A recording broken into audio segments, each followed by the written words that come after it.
आज कोरोना महामारी से जंग में निर्णायक भूमिका निभाने के लिए रक्षा अनुसंधान और विकास संगठन DRDO की ओर से विकसित कोरोना की दवा 2DZ लॉन्च की गई।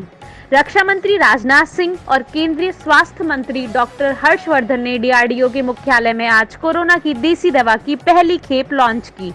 अब इन्हें मरीजों को दिया जा सकता है। इस दवा को सबसे पहले दिल्ली के DRDO कोविड अस्पताल में भर्ती मरीजों को दिया जाएगा। चक्रवाती तूफान ताउते के कारण जहां तटीय इलाकों में भारी बारिश व तेज हवाएं चल रही हैं, वहीं इसका असर अन्य राज्यों में दिखाई दे रहा है। इस तूफान को लेकर राज्य सरकारें अलर्ट हैं। साथ ही उत्तरी पाकिस्तान और इससे सटे इलाकों पर एक पश्चिमी विक्षोभ बना हुआ है। एक और चक्रवाती हवाओं का क्षेत्र असम के मध्य भागों में देखा जा सकता है। इन सब का असर उत्तर प्रदेश, मध्य प्रदेश, राजस्थान और अन्य राज्यों पर भी देखने को मिल रहा है। मौसम विभाग के अनुसार उत्तर प्रदेश, राजस्थान, मध्य प्रदेश के कई स्थानों पर बारिश होगी। भारत मौसम विज्ञान विभाग ने चेतावनी दी है कि चक्रवात तौकते आज रात तक पूर्वी मध्य अरब सागर में एक चरम आकार लेगा। इसमें हवा की गति 180 से 190 किलोमीटर प्रति घंटे की रफ्तार से 210 किलोमीटर प्रति घंटे तक पहुंचने की संभावना है। एजेंसी ने गुजरात के अमरेली, गिर सोमनाथ, दिव और भावनगर के तटों पर 3 मीटर तक के ज्वार की लहरों के उठने की चेतावनी दी है। अरब सागर से उठे चक्रवाती तूफान तौकते का असर उत्तर प्रदेश में भी पड़ेगा। प्रदेश के कई जिलों में 18 और 19 मई को तेज हवा के साथ झमाझम बारिश की संभावना है। वेस्ट यूपी के कई हिस्सों में ओले गिरने की संभावना भी है। इस दौरान हवा की रफ्तार करीब 40 किलोमीटर प्रति घंटे की होगी। मौसम विभाग ने इसको लेकर अलर्ट जारी किया है। मौसम में बदलाव आज से देखने को मिलेगा। प्रधानमंत्री नरेंद्र मोदी ने आज चक्रवात ताउते के कारण तटीय राज्यों व केंद्र शासित प्रदेशों में उत्पन्न स्थिति के मद्देनजर महाराष्ट्र, गुजरात और गोवा के मुख्यमंत्रियों के अलावा दमन और दीव के उपराज्यपाल से चर्चा की और ताज़ा स्थिति की जानकारी ली। भारतीय रेल ने ऑक्सीजन एक्सप्रेस की मदद से आज सुबह तक रिकॉर्ड 10,000 टन तरल चिकित्सीय ऑक्सीजन की ढुलाई की है। ऑक्सीजन एक्सप्रेस सेवा 19 अप्रैल को मुंबई से शुरू हुई थी और 13 राज्यों को अभी तक इसका लाभ मिला है। यूपी में कोरोना वायरस की रफ्तार में कुछ कमी देखने को मिल रही है। इस बीच भारतीय पुरातत्व विभाग के आदेश के मुताबिक ताजमहल समेत यूपी के साथ देश भर के सभी पर्यटन स्थलों को 31 मई तक बंद रखने का फैसला किया गया है। बता दें, देश में 3,693 स्मारक के अलावा 50 संग्रहालय हैं। ब्लैक फंगस के मामले राजस्थान में भी सामने आने लगे हैं। ये बीमारी खतरनाक तरीके से कोविड संक्रमित लोगों को प्रभावित करती है। एक प्राइवेट अस्पताल में इस बीमारी से ग्रस्त लगभग 100 मरीज भर्ती हैं। इसके लिए एक अलग यूनिट खोली गई है। दिल्ली विश्वविद्यालय शिक्षक संघ डूडा के उपाध्यक्ष ने कोरोना संक्रमण से शिक्षकों की हुई मौत पर परिवार के एक सदस्य को नौकरी देने की मांग की है। साथ ही उन्होंने कुलपति और मंत्रालय को भी पत्र लिखा है। दिल्ली विश्वविद्यालय के विभिन्न कॉलेजों के करीब 3 दर्जन शिक्षकों की मौत कोरोना से हुई है। कानपुर में समाजवादी पार्टी के विधायक इरफान सोलंकी को पुलिस ने मास्क पहनने के लिए टोका तो विधायक जी आवेश में आकर पुलिस पर आग बबूला हो गए और जब तक इंस्पेक्टर पर झपटते, सिपाही ने उनको धक्का देकर अलग किया। उसके बाद एसपी कार्यकर्ताओं की भीड़ एकत्र होकर नारेबाजी करने लगी।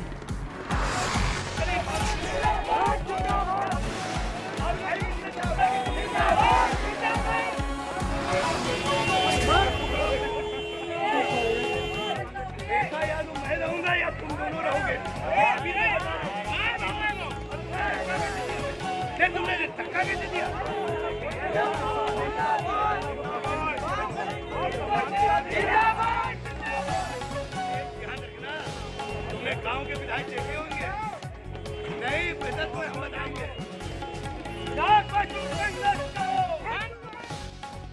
म्यूकरमाइकोसिस ब्लैक फंगस नाम का नया रोग सामने आ गया है, जो कोरोना से ठीक हो चुके मरीजों के लिए खतरा बन गया है। इससे बचाव और इलाज के लिए यूपी शासन द्वारा सभी जिलाधिकारी, मुख्य चिकित्सा अधिकारी और मुख्य चिकित्सा अधीक्षकों को गाइडलाइन जारी कर दी गई हैं। मधुमेह के नियंत्रण पर खास जोर दिया गया है। ब्लैक फंगस का सबसे अधिक खतरा मधुमेह के साथ कोविड रोगी जो स्टेरॉइड तथा टोक्लीजुमाब या अन्य इम्यूनोस्पेसिड प्रयोग कर रहे हैं और इनका ब्लड शुगर नियंत्रण में नहीं है। ऐसे में सबसे अधिक आवश्यक है कि जो ब्लड शुगर के मरीज हैं उनका शुगर लेवल कंट्रोल किया जाए।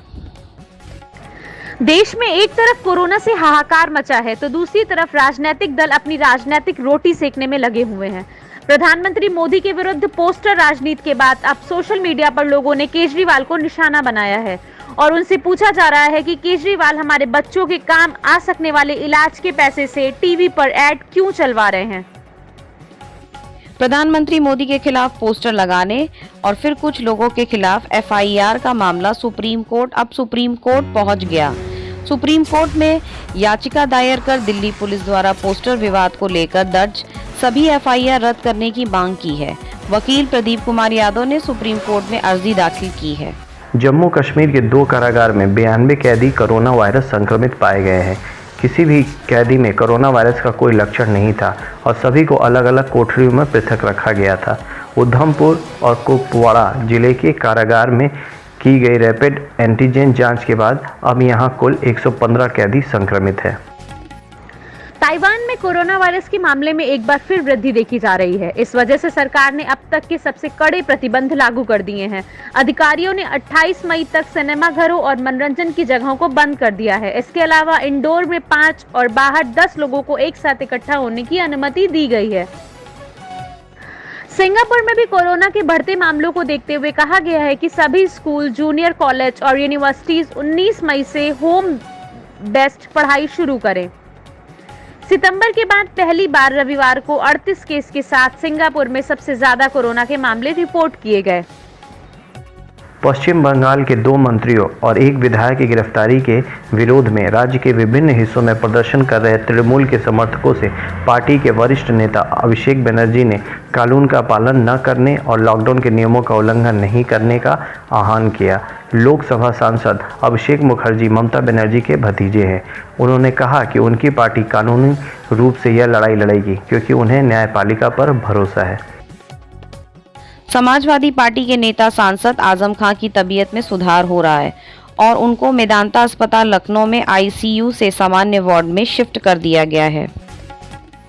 व्हाट्सएप पर वायरल मैसेज की खबर यूपी बोर्ड के 10वीं और 12वीं की परीक्षाएं 5 जून से 24 जून के बीच होगी।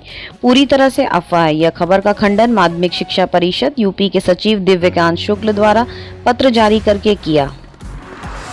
पूरी दुनिया में सबसे ज़्यादा आबादी वाले चीन में 3 करोड़ युवक शादी के लिए घूम रहे हैं, लेकिन लड़कियों की कमी होने की वजह से उनकी शादी नहीं हो पा रही है। देश में अविवाहित पुरुषों की संख्या कुछ देशों की कुल जनसंख्या के बराबर है। आमतौर पर चीन में पुरुष अपनी उम्र से बहुत कम उम्र की महिलाओं से शादी करते हैं, लेकिन जैसे जैसे आबादी बढ़ती है वैसे वैसे और भी अधिक उम्र के पुरुष होते हैं, जिससे स्थिति और खराब होती जाती है।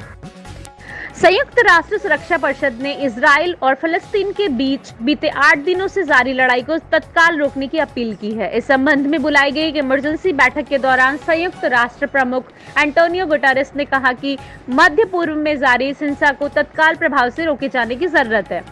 उन्होंने इसको दर्दनाक और क्रूर करार दिया है। उन्होंने कहा है कि इस तरह की कार्रवाई दोनों ही देश में शांति स्थापना की कोशिशों को बेहद दूर कर सकती है। समाचारों से जुड़े रहने के लिए YouTube